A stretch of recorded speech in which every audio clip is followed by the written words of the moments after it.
ટોપ સ્ટોક્સના વિગત સાથે જોડાયા છે સહયોગી નીરજ અને Aarti. Good morning again. Neeraj, આજે ઓવરઓલ તો ફોકસ છે માર્કેટમાં, પરંતુ કયા સ્ટોક્સ વધારે એક્શન બતાવી શકે છે? જી, આપણે સ્ટોક્સની વાત કરી લઈએ તો આજે સૌથી પહેલાં ખાસ નજર પડી રહી છે ઇન્ફોસિસની ઉપર. જો ગઈકાલે પરિણામ આવતા જોવા મળ્યા અને પરિણામ બાદ અહીંયા આજે આપણને એક નેગેટિવ રિએક્શન આવતું જોવા મળી શકે છે, કારણ કે ખાસ કરીને રેવન્યુ ગ્રોથ છે તે અહીંયાથી આપણને થોડો ઓછો રહેતો જોવા મળ્યો છે. 2.1% જેવો અહીંયાથી રેવન્યુ ડી ગ્રોથ આપણે ખાસ કરીને જોઈ રહ્યા છીએ, અને ખાસ કરીને જે ડોલર રેવન્યુ ગ્રોથ છે એની અંદર પણ આપણને થોડો ઘટાડો આવતો જોવા મળ્યો છે. એટલે ઇન્ફોસિસ આજના દિવસમાં આપણને ખાસ ફોકસમાં રહેશે. અહીંયાથી મૂળ વાત જે ઇન્ફોસિસના પરિણામમાંથી હવે અત્યારે બહાર આવી રહી છે તે ખાલી એટલી જ છે કે તેમણે પોતાનું FY25નું જે ગાઈડન્સ છે રેવન્યુ ગ્રોથનું એ ઘટાડીને હવે 1 થી 3% કરી નાખ્યું છે. મહત્વની વાત કે આ સતત 5મું ત્રિમાસિક છે કે જ્યારે ઇન્ફોસિસે પોતાનું રેવન્યુ ગ્રોથ ગાઈડન્સ ઘટાડ્યું છે, અને એ સતત 5 ત્રિમાસિકથી તેઓ ઘટાડતા આવ્યા છે અને હવે કરી રાખ્યું છે 1 થી 3%.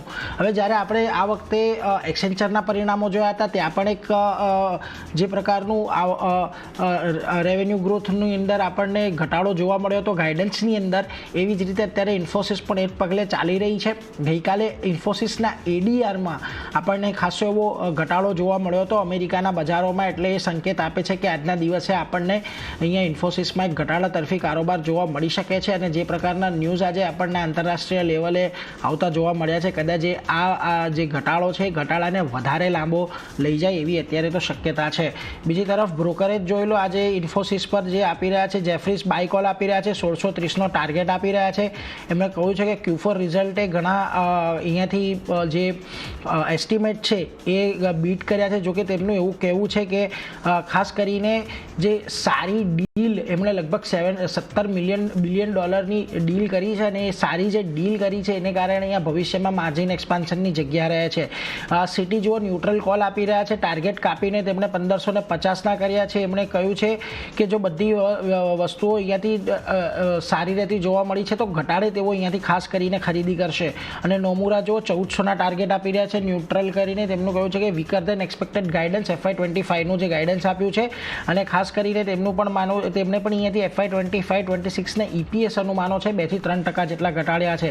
બીજી તરફ બજાજ ઓટો જુઓ, ખૂબ સારા પરિણામો અહીંયાથી આવતા જોવા મળ્યા. નેટ પ્રોફિટ લગભગ 35% વધ્યું છે, આવક લગભગ 29% જેટલી વધી છે, એબિટામાં પણ 34%નો વધારો છે, અને ખાસ કરીને માર્જિન 19%થી વધીને હવે 20% પર આપણને પહોંચતા જોવા મળ્યા છે.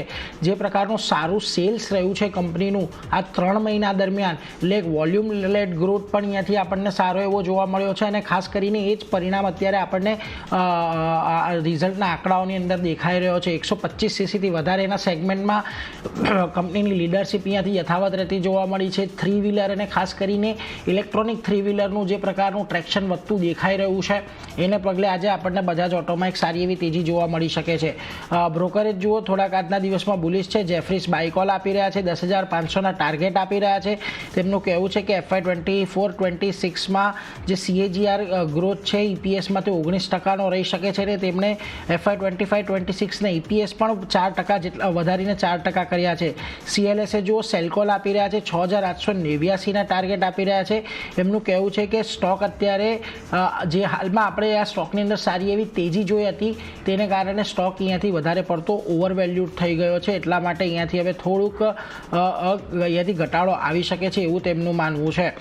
ખાસ કરીને સિટી પણ જો સેલનો ટાર્ગેટ આપી રહ્યા છે, 6,500ના ટાર્ગેટ અહીંયાથી તેઓ આપી રહ્યા છે. જોકે ટાર્ગેટ એમણે વધાર્યા છે. એમણે કહ્યું છે કે મેનેજમેન્ટ કોમેન્ટ્રી ડોમેસ્ટિક 2 વ્હીલરને લઈને ખાસી ફોકસમાં રહી હતી. જોકે એમનું કહેવું છે કે અહીંયાથી માર્કેટ શેર કેવી રીતે આગળ વધારે છે અને નવા મોડેલ કેવી રીતે લોન્ચ કરે છે એના પર ફોકસ ખાસ રાખશે, એટલે એના પર એક નજર રાખજો. ICICI સિક્યોરિટીઝ સારા પરિણામો રજૂ કર્યા છે. જુઓ, 262 કરોડથી નફો વધીને 536 કરોડ પર રહેતો જોવા મળ્યો છે. આવક પણ 75% જેટલી વધીને 1543 કરોડ પર રહી છે. એબિટા 96%થી વધીને 1079 કરોડ પર રહ્યા છે, અને માર્જિન 62%થી વધીને ઓલમોસ્ટ 70% પર આપણને જોવા મળ્યા છે. 17 રૂપિયાનું ડિવિડન્ડ તો કંપનીએ આપ્યું છે, પરંતુ એક વાત અહીંયાથી ખાસ ધ્યાન રાખવી કે જે પ્રકારે આપણે છેલ્લા ઘણા સમયની અંદર માર્કેટની રન જોઈ છે એક નવા પર નવા હાઈ બનતા જોયા છે. એટલે જે રિટેલ ઇન્વેસ્ટર છે એમનું પાર્ટિસિપેશન અહીંયાથી વધી રહ્યું છે, ટ્રેડ્સ વધી રહ્યા છે. એટલા માટે પણ જો આ કંપનીને અહીંયાથી ફાયદો થતો દેખાશે. બીજી તરફ નેટવર્ક 18ના પરિણામ આપણને આવતા જોયા. કોન્સોલિડેટેડ આવક જે છે 1484 કરોડથી વધીને 2419 કરોડ પર રહેતી જોવા મળી છે. જો કે ઓપરેટિંગ લેવલે તેમણે અહીંયાથી લોસ કર્યો છે, જે ગયા વર્ષે ક્વાર્ટરમાં લગભગ 57 કરોડનો એબિટા થયો હતો એ ઘટીને 190 કરોડનો એબિટા અહીંયાથી રહ્યો છે. ખાસ કરીને એમનું કહેવું છે કે જે પ્રમાણે તેઓ અન્ય પ્લેટફોર્મ, એન્ટરટેઇનમેન્ટ, સ્પોર્ટ્સ આ બધા સેગમેન્ટની અંદર ઇન્વેસ્ટમેન્ટ જે રીતથી થઈ રહ્યું છે અને ઇન્વેસ્ટમેન્ટને કારણે અહીંયા ઓપરેશન લેવલ પર આપણને થોડોક દબાણ જોવા મળી રહ્યું છે. બાકી ઓવરઓલ ન્યૂઝ સેગમેન્ટ લઈ લો કે બીજા કોઈ પણ સેગમેન્ટ લઈ લો, ત્યાં આપણને નેટવર્ક 18માં સારા એવા વધારો જોવા મળ્યો છે. એટલે એના પર એક ખાસ ધ્યાન રાખજો. પરંતુ આની સાથે જ આરતી, તમારી પાસે કયા સ્ટોક્સ છે કે જ્યાં આજે ખાસ નજર રાખવાની છે? જી, હું શરૂઆત લેન્ડમાર્ક કાર સાથે જ કરીશ. તો અહીંયા પણ પરિણામનું રિએક્શન સ્ટોક આજે બતાવી શકે છે.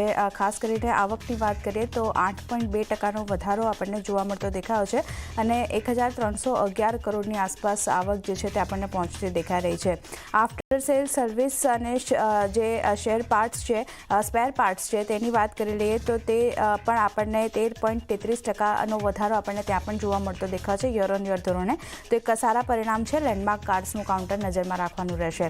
Next counter Gokuldas export. અહીંયા જે રીતે સમાચાર બનતા દેખાઈ રહ્યા છે, QIP આજથી કંપનીનો ખુલવા જઈ રહ્યો છે અને કંપની QIP દ્વારા લગભગ 600 કરોડ સુધીનું ફંડ એકત્ર કરશે અને ફ્લોર પ્રાઇસ જે છે આની માટે તે 789.99 પ્રતિ શેર જે છે તે નક્કી કરવામાં આવ્યું છે. તો એક QIP ખુલવાના સમાચારથી ગોકુલદાસ એક્સપોર્ટનું કાઉન્ટર પણ આજે નજરમાં રાખવાનું રહેશે.